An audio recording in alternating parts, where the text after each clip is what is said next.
Now, for Snoop to say him and Michael Harris are doing something together as a team, that tells you a lot of, I'm disappointed in that. If you want for me, you'll still be in prison. You know that classic adage about how falsehoods can circulate endlessly, but at some point reality bursts through the facade? Well, guess what? The 9th of November 2023 might just mark the eagerly anticipated moment. Recent reports have just revealed that they've apprehended the perpetrator behind Tupac's tragic demise. And brace yourselves, because it appears that the spotlight might be narrowing in on Snoop Dogg as well. How? Because Suge Knight's case is reported to be reopened. So what you mean when you say that he'd still be in prison? Because when Snoop got convicted for the murder, Suge Knight has resurfaced with additional revelations about the inner workings of the 90s West Coast hip-hop scene. The latest installment of Collect Call with Suge Knight, broadcast on November 9th through Dave Nay's Breakbeat Media, delves into how the former Death Row Records head claims to have saved Snoop Dogg from a potential life sentence. they shoot. And the guy got shot in his ass. He stayed up and killed. So now they got a warrant for looking for him. Knight boldly asserted, if it weren't for me, Snoop would still be in prison doing life, as he recounted the events leading to the infamous trial. In 1993, Snoop Dogg and his former bodyguard, Malik, faced first and second degree M charges related to the death of Philip Little Smooth Woldemariam in Los Angeles. Detailing the legal strategy, Knight recalled a crucial moment. The lawyer said, well, the bodyguard has a 9mm, so we can't say he protected Snoop and shot the guy. Snoop had a .380. I said, we'll be effed if the bodyguard had a .380 and Snoop had a 9mm and he got shot with a .380, right? He got shot with a 9mm. But since Snoop had the .380 and the bodyguard had a 9mm and he got shot with a .380, all the bodyguard got to say is he was using .380 bullets in his 9mm. Knight continued to explain his intervention, claiming to have spent $6 million to tie up loose ends. This included settling a blackmail attempt within Snoop's circle, even meeting with a private investigator to set the record straight. According to Knight, this intervention led to the destruction of an alleged incriminating tape. He recorded him. I heard it for myself. The guy wanted to play ball. He got some bread. He destroyed the tape. And that's one of the things. Suge Knight has raised concerns about the legitimacy of Snoop Dogg's control over Death Row Records, suggesting that the rapper acquired ownership of the label through questionable means. In an audio recording released by TMZ in April of 2023, Knight, who is currently incarcerated, discussed Snoop's role as the owner and CEO of Death Row. According to Knight, Snoop's stake in the label is linked to an alleged criminal act involving both Snoop and Michael Harrio Harris, a convicted drug kingpin and an initial financial supporter of Death Row Records. If you look at it, they committed fraud. They committed bankruptcy fraud. I didn't lose my company by doing anything wrong. They went in and a lawyer didn't show up, and they got a default judgment. When prompted for his opinion on Snoop's ownership, Knight expressed doubt about whether Snoop is the rightful owner of the label that gained prominence in the 90s. Knight went on to accuse Harris of engaging in bankruptcy fraud, a revelation he claims he and his legal team discovered just a week prior to the recorded phone call. Snoop has a partner, which is Michael Harris, right? The 58-year-old told the outlet. If you look at it, they committed bankruptcy fraud. I didn't lose my company by doing anything wrong. They went in, and the lawyer didn't show up, and they got a default judgment. I settled the judgment. They turned around and said I didn't settle the judgment. Knight strongly asserts that the sale of Death Row was not only illegal, but also a crime, accusing Harris's wife and legal team of knowingly participating in the fraudulent activities stemming from the 95 bankruptcy claim. According to Knight, when they filed for bankruptcy, they explicitly denied any connection to Death Row, and he insists that their lawyer was fully aware of the deception. But they committed bankruptcy fraud, which we just found out for sure last week. When they filed bankruptcy in 95, they said it had nothing to do with Death Row or anything. Continuing his argument, Knight emphasizes the legal discrepancies surrounding the sale and acquisition of Death Row Records in light of Harris's previous bankruptcy filing. He passionately argues against rewarding someone he views as having committed a grave crime against black people by attempting to transfer ownership from them to white individuals. Knight firmly believes that he and Death Row are inseparable, expressing his determination to reclaim the label he played a pivotal role in building. Quote, you can't take a person who committed the worst crime crime of the century to take death row from black people to try to give it to white people, he said, and think you're gonna turn around and reward and say he's gonna grab Snoop and he's gonna go get it back and have death row. It don't work like that. So if we're gonna talk about something, let's talk about it. Despite Snoop Dogg's announcement in February 2022 that he had acquired Death Row Records through a deal with MNRK Music Group, Knight remained adamant about his claim to the label. He declared, quote, "I am Death Row. Suge Knight is Death Row," signaling his unwavering determination to retain his connection to the label he played a pivotal role in building. And you can't commit bankruptcy fraud and settle and do those kind of things. So the same guy you see in the series, when you see all his deposition in prison. In February 2022, it was announced that Snoop had acquired Death Row Records in a deal with MNRK Music Group. However, the terms of the deal were undisclosed. Snoop released a statement reacting to the news, which marked a full-circle moment in the rap legend's illustrious career. Quote, "I am thrilled and appreciative of the opportunity to acquire the iconic and culturally significant Death Row Records brand, which has immense untapped future value," shared the Gin and Juice rapper. "It feels good to have ownership of the label I was a part of at the beginning of my career and as one of the founding members. This is an extremely meaningful moment for me. I would like to personally thank the teams at Blackstone, MNRK, and especially David Kessenbaum, who worked collaboratively with me over several months to make this exciting homecoming a reality. I'm looking forward to building the next chapter of Death Row Records." However, Snoop has also himself revealed that he once escaped an attack by Death Row and ended up in jail. On Bet's No Limit Chronicles, Snoop Dogg recounted a harrowing incident when he narrowly escaped an attack by individuals loyal to the then Death Row Records CEO Suge Knight. This incident unfolded backstage at the No Limit Records I Got the Hookup Comedy Jam in Los Angeles in May of 1998. Snoop, who had recently departed from Death Row for No Limited Records, found himself confronted by Knight's associates over comments he had made about Knight. When asked about Knight's remark that Snoop had transitioned from being a superstar to a No Limit soldier, Snoop responded with a succinct, "Nothing," adding, quote, "He used to be a CEO, now he's just an inmate." Snoop directed a middle finger at the camera, presumably aimed at Knight. During the confrontation backstage, Snoop was surrounded by Knight's associates who insisted he owed Knight an apology. When Snoop's response didn't satisfy them, a physical altercation ensued. Snoop managed to escape unscathed, but chaos erupted. The other No Limit rappers, including Master P, halted their onstage performance to rush to Snoop's aid. It's like my dog is on him now. You got your like, calm down, sit. Amid the turmoil, with gunshots on the song playing in the background, the unaware audience contributed to the confusion, leading to a riot. Despite evading the attack, Snoop's night took another unexpected turn. Trying to save himself, Snoop inadvertently encountered law enforcement who found M in his possession. He was handcuffed and placed in the back of a police car. He said, quote, "I got away. No cuts, no scars, no hits, no nothing," Snoop said, "but I run right into the law, with weed in my pocket and everything because I'm trying to save my life. They handcuffed me. They put me in back of the police car." Snoop Dogg and his cousin, rapper Daz Dillinger, found themselves in jail that night due to marijuana possession. To their surprise, upon entering the jail, they discovered the presence of a familiar face, Ray J. Reflecting on the incident with laughter, Snoop shared, quote, "They take me and my cousin Daz to jail, and when we get in there, Ray J is in there. So we spend 4 hours in jail with Ray J. I'm not fabricating this, man. I'm not making this up." The shocking part in all these things is Snoop's M. In an interview on the Black Effect Podcast Network with Cam Capone News, McKinley Lee Jr., Snoop Dogg's former bodyguard, provided a detailed account of the 1993 M of a rival gang member that led to first-degree M charges for both Snoop and Lee. I do my job, and unfortunately somebody died. But I told the truth from the very beginning. And I don't think that people really knew that.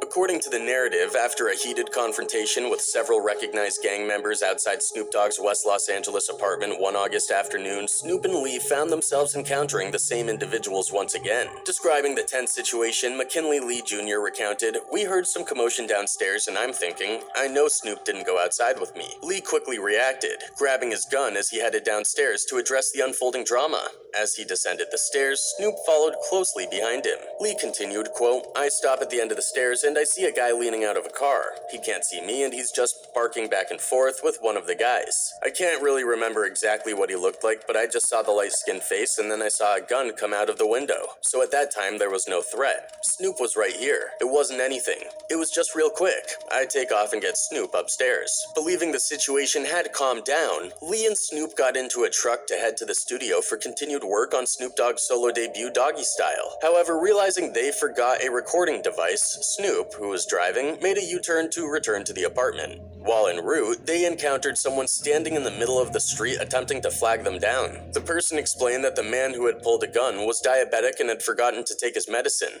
After all of this, I realized that may have prompted him to the things that he did and why he reached and all that. I don't know. I'm looking for answers myself. As they were conversing, McKinley Lee Jr. noticed movement in the bushes, and alleged gang member Philip Little Smooth Wolder Merriam emerged. Wolder Merriam approached the man, who pushed him away.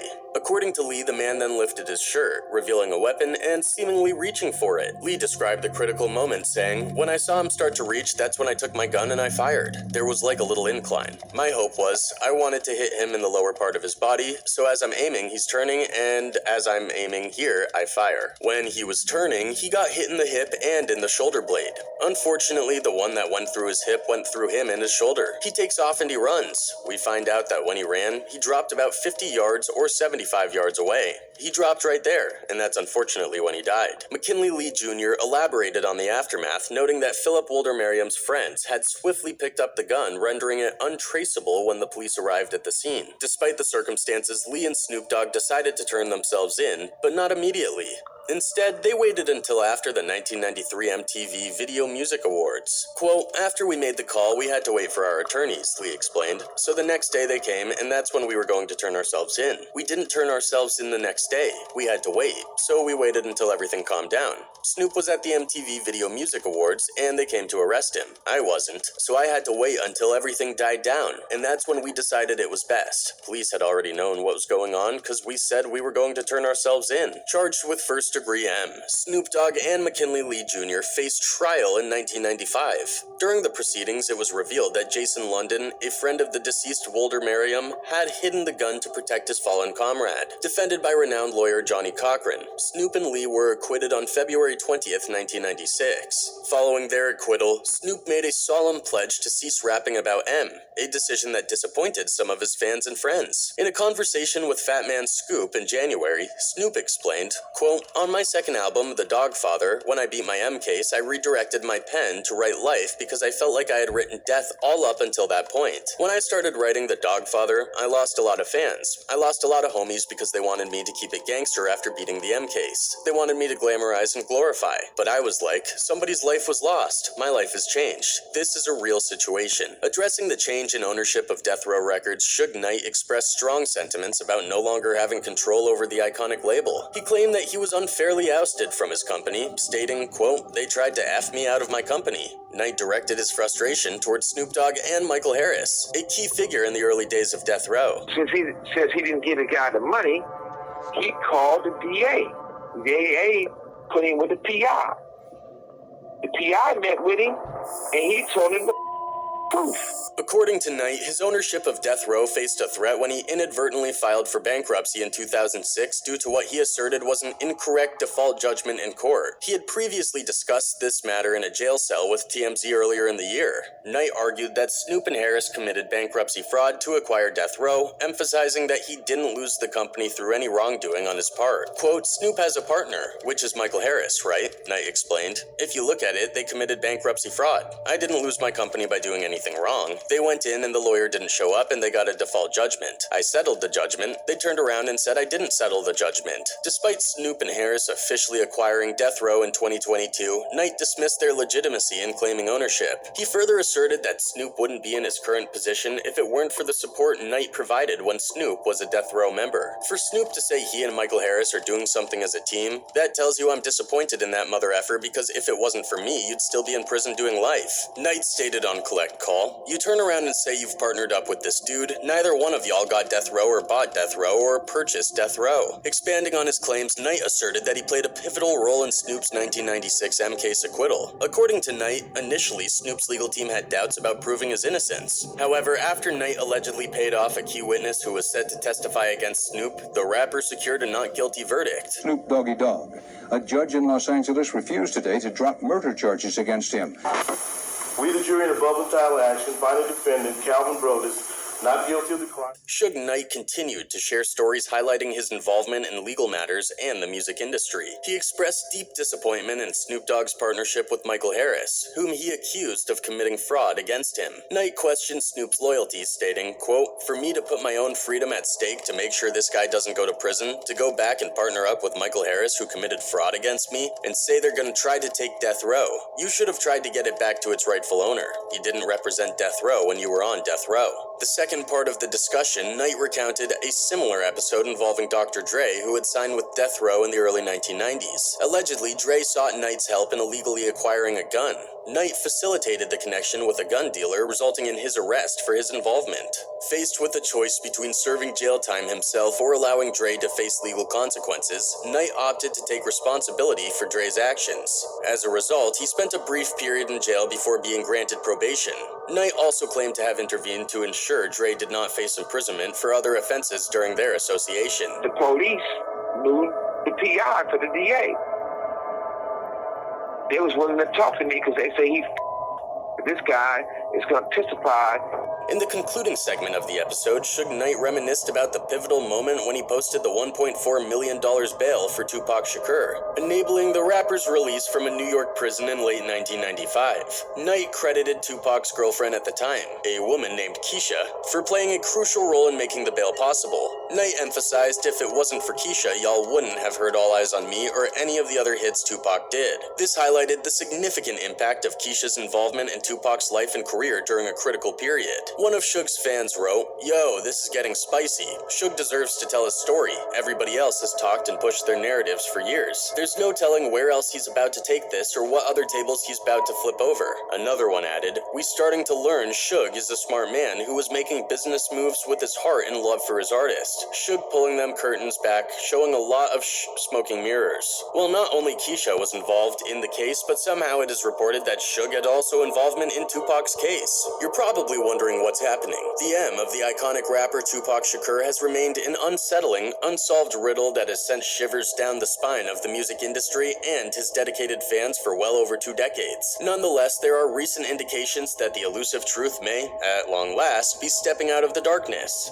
The arrest in the Tupac Shakur murder 27 years later really shocked everyone. In an astonishing turn of events befitting the realm of sensational scandals, Las Vegas detectives have apprehended none other than Dwayne Keefe D. Davis, a 60-year-old gang leader known for his involvement in various illicit activities. This arrest has reverberated through the entertainment industry and offered a ray of hope to those who have yearned for justice in the unsolved Tupac M case. The family has reached out to my office. I imagine also to Metro. We've been in communication with them. We understand that they are welcoming this news. They are pleased with this news. Mopreme Shakur, Tupac's stepbrother, found himself grappling with a whirlwind of emotions regarding the arrest. He described it as bittersweet, his raised eyebrow conveying the fact that they had been well aware of Keefe D's involvement for many years. The million-dollar question that continues to loom large is, why did it take authorities so long to apprehend a suspect who had only been openly divulging his role in the crime? We were just all in the car together. This was the white Cadillac. Yeah. According to Mopreme, this arrest hasn't provided the closure that many had hoped for. Instead, it has stirred up past traumas. For decades, Tupac's family has borne the weight of mourning the loss of an iconic figure without any semblance of retribution. Over the years, a multitude of conspiracy theories have swirled around the M, and a solitary arrest is unlikely to alter people's perspectives. Tupac's stepbrother firmly believes that more individuals were involved in his brother's M, and he is urging authorities to intensify their investigation to identify everyone responsible. We deal with the loss.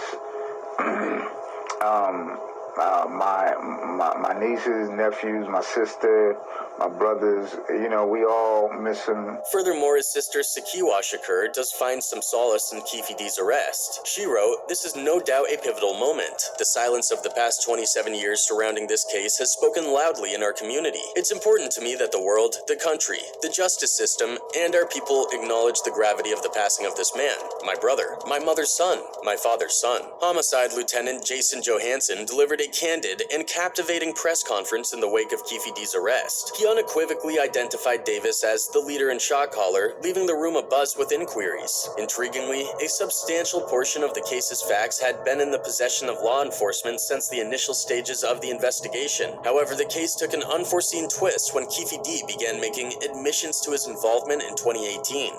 Members of the Southside Compton Crips, which included Dwayne Davis, along with his nephew Orlando Anderson, were also in attendance at the same event. Sheriff Kevin McMahill added his perspective, emphasizing that this case was by no means concluded. He provided assurance to the public that they were diligently constructing a case for a successful prosecution. The grand jury in Nevada evidently found merit in the evidence as they ultimately indicted Davis for the M following several months of intense deliberation. His arrest, somewhat unexpectedly, occurred while he was casually taking a stroll near his residence. This investigation, subsequent arrest, and now indictment is only the beginning of the process, and we are committed and invested in ensuring a successful prosecution. Nonetheless, certain insiders have alleged that rap mogul Suge Knight has been discreetly contacted by law enforcement officers as part of their inquiry into suspect Keefe D. According to these sources, Las Vegas Metropolitan Police have made efforts to establish contact with the former Death Row Records boss, possibly seeking his involvement as a witness or corroborator in the case they are constructing against the Compton gangster. Mary and Suge Knight were closely affiliated with the Mob Piru criminal street gangs, and that they had an ongoing feud with the Southside Compton Crips. In recent months, a magazine has asserted that law enforcement officials have engaged in conversations with Knight's family members and legal team regarding the potential for him to share information about Keefe D's activities on the night of the 1996 M. A well-placed legal source said, "Suge is the best eyewitness in this case, given he stared down the barrel of the gun when Keefe and his nephew pulled up alongside them on that fateful night in Las Vegas. While members of Keefe's crew are all dead, Suge remains the only witness still alive to have got a prime view of the crime. It's delicate to have Suge as a witness because of this troubled past and his actions in court over the years. The truth remains he is the one man who could identify Keefe as being in the car at that time. That evidence would be significant and effectively be key corroboration to the DA's case. So what distinguishes Keefe D from the typical suspects in this case is his remarkable willingness to publicly divulge information. He openly acknowledged his presence at the scene of the 1996 drive-by shooting that resulted in Tupac's tragic demise. But he didn't stop there. He went as far as confessing to transferring the M weapon to another gang member, shedding light on the concealed secrets within the hip-hop industry. Suge just ducked his head, and the first bullet went in his head, then the next one's hit him. It was like he was doing a breakdance trying to jump in the back seat or something. But hold on, the revelations don't stop there. In a stunning 2019 tell-all memoir titled Compton Street Legend, Keefe D laid bare the details of his involvement. He asserted that he had been cruising in the very same Cadillac implicated in the shooting. In this explosive literary work, he disclosed that he had, in fact, informed authorities about his role in the Kang as early as 2010 during a highly confidential meeting with federal and local law enforcement. However, Davis claimed that the authorities had pledged immunity in return for his cooperation, leading to raised eyebrows regarding the handling of the case. You know what I'm saying? But, you got it in a book. You done played it, everything else, you know what I'm saying? Yeah. And now when the cops are forcing Suge to testify, there is one person who seems to get bashed soon, and that is Diddy. But why Diddy? Well, everyone knows that at the night of the shooting, Suge was also in the car. People believe that he might be panicking now because Suge knows everything that happened that night. Tupac Shakur, a young 25-year-old, met his tragic end on the night of September 7th, 1996, in Las Vegas, when he was struck by 4 bullets to the chest. His untimely passing sent shockwaves around the world, and now, Keefe D's boldness in openly discussing his involvement in the crime is sending tremors through the music industry, particularly given the high-profile nature of the case. It looked like he was reaching, yeah. Yeah, it did. Okay. Yeah. Did you actually see a gun? Oh, shit. Once he got the reaching, I got the ducking. In a development that resembles a plot from a Hollywood thriller, Las Vegas police executed a dramatic operation at the Henderson, Nevada home of none other than Keefe D's wife, Paula Clemens, this past July. This operation was a pivotal element of the ongoing investigation into Tupac's M, as authorities sought to unearth evidence that could potentially link Davis to the crime. Las Vegas police confirmed today they executed a search warrant on Monday in connection with the case. Police searched a home in the city of Henderson, that's about 15 miles southeast of the Vegas Strip. During the search, the police made a significant discovery. They uncovered a cache of .40 caliber bullets on the property, vital pieces of evidence that will undergo thorough forensic analysis to ascertain any potential connection to Tupac Shakur's tragic demise. The decision by authorities to conduct a raid at Keefe D's wife's residence speaks volumes about the unwavering intensity of their pursuit in this case. This is video just into our newsroom of that response last night. Detectives and prosecutors say they determined they had enough information to proceed. It sends a clear signal that law enforcement is drawing closer to Davis, who had previously asserted that Sean Diddy Combs distanced himself from him many years ago. These unfolding developments suggest that Keefe D's revelations could have far-reaching implications that extend beyond his own involvement in the crime. Do you feel like Puffy owe you? Yeah, he should. I think he should look out. He look out for everybody else. And now, we arrive at the most pivotal aspect of this riveting narrative, the potential link between Sean Diddy Combs and Tupac Shakur's M. Diddy, the music mogul extraordinaire, has skillfully treaded the fine line of legal scrutiny regarding his alleged involvement in the crime. However, recent developments in the story are thrusting him back into the searing spotlight. A multitude of individuals, ranging from ordinary onlookers to A-list celebrities, have spun a complex web linking Tupac's M to Diddy in various ways. Everybody already having in the back of their mind, like, that you had something to do with it, like you're basically evident. The theories surrounding Diddy's potential involvement gain credibility when one delves into the enigmatic motives and concealed intentions beneath the surface. Despite Greg Kading, a former member of the Los Angeles Police Department deeply involved in the Tupac Shakur M investigation, sheds light on the intricate web of Diddy's alleged role. Kading proposes that Diddy's possible motive could have been to protect himself from the ear of Suge Knight, who was actively seeking retribution for the '95 death of a friend in Atlanta, an incident for which he held Diddy accountable. Greg said, perhaps what they were doing was saying, he's already tied the noose, now let's let him hang himself. You didn't just say it twice, you didn't just say it 5 times. And so now you've got this compilation of so many confessions. The perception is that it's going to be hard for him at this point to say, hey, I was just kind of boasting, making stuff up. Following Tupac's tragic passing, Suge Knight reportedly delved deep into his finances, shelling out a substantial $13,000 to enlist the services of a hitman. The hired assassin, a Bloods member by the name of Wardell Poochie Foose, was allegedly tasked with eliminating Christopher Wallace, widely known as Biggie Smalls. Biggie Smalls was not only a celebrated artist, but also a close associate of Diddy. I want Biggie killed. I want you to go ahead and get a hold of my boy Poochie from the neighborhood. He knows Poochie's a known shooter, and he agrees to pay her $25,000. The real intrigue lies in how Diddy became aware of Suge Knight's vengeful intentions. It's almost as if he had a crystal ball foreseeing the impending danger. This awareness does raise a significant question mark, hinting that Diddy might have had access to inside information, potentially through someone connected to Suge Knight's inner circle. And who could better fit that description than Keefe D? I think he should look out, you know what I'm saying? He worth $1 billion, he should come look out, come build a basketball gym at our partners, do something. This central figure of the moment, renowned for his reputed gang affiliations. Well, now, Suge's revelations are causing quite a stir among the rappers who were associated with different M cases, but with the help of Suge, they managed to save themselves. But now, people are raising questions on the justice system, too.